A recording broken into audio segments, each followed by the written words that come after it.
Hello everyone, welcome to Startup Academy. So let's continue with our series of idioms and phrases. So for today, the first idiom is give oneself airs. Give oneself airs का मतलब होता है you are trying to be good. मतलब किसी चीज को pretend करना या फिर किसी अच्छी चीज को pretend करना, उसको बोलते हैं give oneself air. तो we can say that to be pretentious in certain way, या फिर आप कह सकते हो pretend good. ठीक है. So in order to frame its sentence, we can frame so many sentences like he give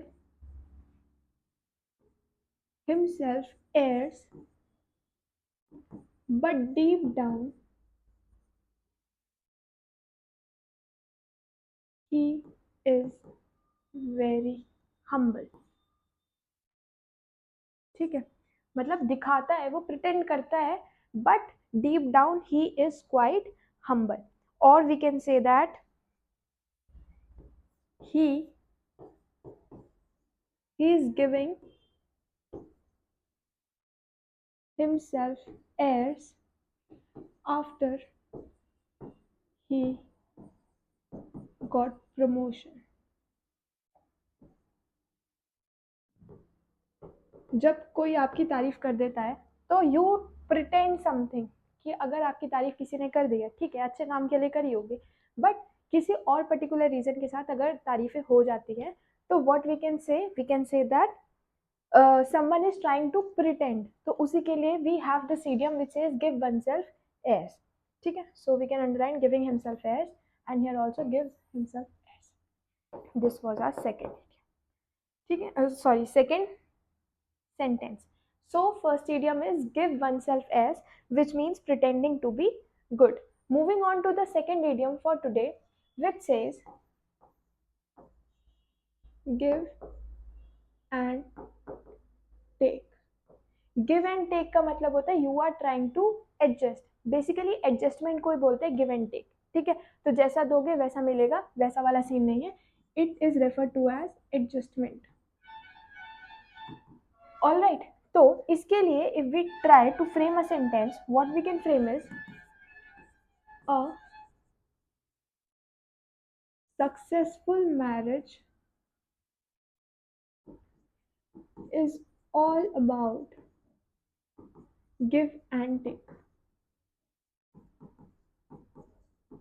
ठीक है, तो ये तो होता है अगर किसी चीज को आपको सच में सक्सेसफुल बनाना है तो it has to be all about giving and taking, मतलब एडजस्टमेंट, या फिर आप इसको कह सकते हो क्या, समझौता.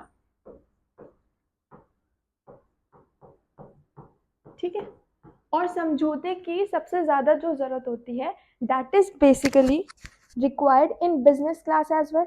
ठीक है, so we can say that in business it is, जितनी भी मतलब बिजनेस से रिलेटेड चीजें होती हैं, बिजनेस में पार्टनर्स होते हैं, को फाउंडर्स होते हैं, सब लोग होते हैं, तो उनके बीच में एक प्रॉपर गिव एंड टेक का बैलेंस होना चाहिए. So it is very essential to find balance give and take. ठीक है, तो in business it is quite essential to find a balance of give and take. Now moving on to the third idiom, which says to give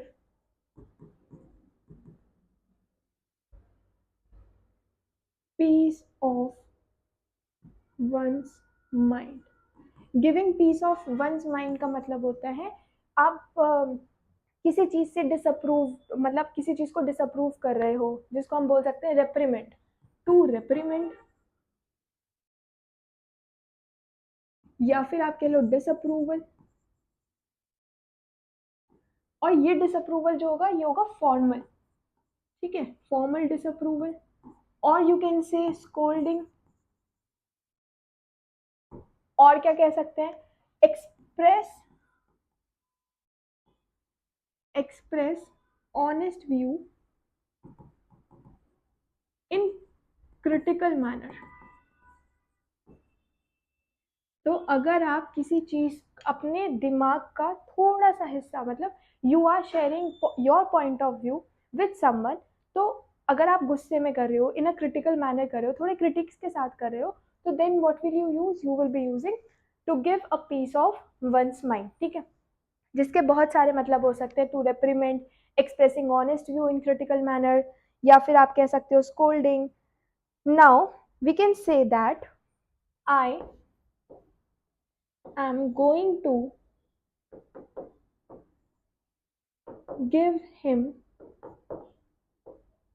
peace of my mind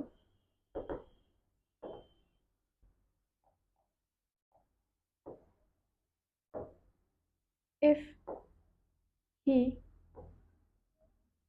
gets late again। मतलब अब यहाँ पर जो idiom का meaning use किया गया है, that is basically for scolding, मतलब अगली बार से अगर वो लेट होता है तो I will be I will be giving him piece of my mind. If he gets late की जगह you can write if, yeah, gets late is also fine, I am going to give him peace of my mind, uh,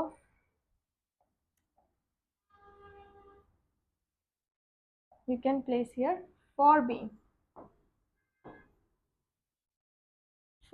late again, ठीक है। या फिर यहाँ पर जो मैंने मीनिंग यूज किया है for this idiom, that is refer to as scolding वाला, but if I frame sentence like she gave her peace of mind to her boss about the unfair policy, ठीक है। यहाँ पर जो मीनिंग यूज हुआ है स्कोल्डिंग वाला, ये है पहले सेंटेंस के लिए, और ये जो क्रिटिक वाला जो मीनिंग है ये वाला है सेकंड सेंटेंस के लिए, ठीक है। तो ऐसे हमने दो सेंटेंसेस देखे जहाँ पर इसी इडियम का different different types of meaning, जितने भी मीनिंग्स लिखे हुए थे उन्हीं से एक सेंटेंस ये हो गया और एक सेंटेंस ये हो गया। So going to give him peace of my mind, and here also gave her peace of her mind, ठीक है। so like this you can frame sentences like this, ठीक है। now moving on to the next idiom which says gave up the ghost। अब gave up the ghost का मतलब होता है कि you have stopped working on something, जैसे आप बोलते थे calling it a day, एक idiom हमने पढ़ा था। so we can say that give कर लो इसको, गिव अप द घोस्ट का मतलब क्या हो गया, टू स्टॉप वर्किंग, या फिर आप कह सकते हो टू डाई, ठीक है। ये दो मीनिंग आते हैं इसके निकल के। अगर हम इसी से सेंटेंस फ्रेम करना चाहें तो what we can frame is, we can say that the old car gave up the ghost and we finally bought the new one। मतलब जो पुरानी कार थी that had stopped working, therefore we had to buy a new car। so this was the fourth idiom। now moving on to the fifth idiom which says, here only we can adjust, gnash your teeth। gnash your teeth का मतलब जो हिंदी में आप लोगों ने बहुत सुना होगा वो होता है दांत पीसना। जब किसी को गुस्सा आता है तो वो क्या करते हैं, दे ग्नैश देयर टीथ, ठीक है। So you can write gnash your teeth, और दांत पीसना यू कैन से रेज, या फिर कह लो एंगर, ठीक है। जब भी कोई गुस्से में होता है, रेज में होता है, एंग्री होता है बहुत ज्यादा, तो उसके लिए हम क्या बोलेंगे, gnash your teeth. So we can frame sentence like, the news made him gnash his teeth in frustration. कोई भी बहुत ज़्यादा पॉपुलर पर्सनालिटी होगी जिसकी वजह से किसी ने मैगजीन में या फिर कहीं पर भी कोई झूठी मूठी कह सकते हैं कि न्यूज़ लगा दी होगी, जिसकी वजह से that personality got frustrated and he gnashed his teeth in frustration. ठीक है, so give up the ghost and gnash your teeth.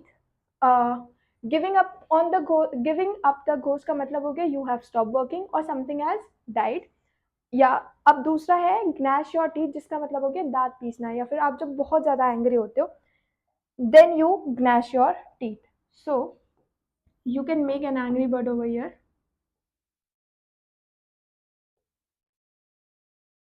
Like this.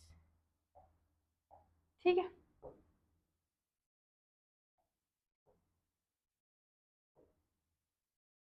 so this refers to gnashing your teeth. Now moving on to the next idiom, which says,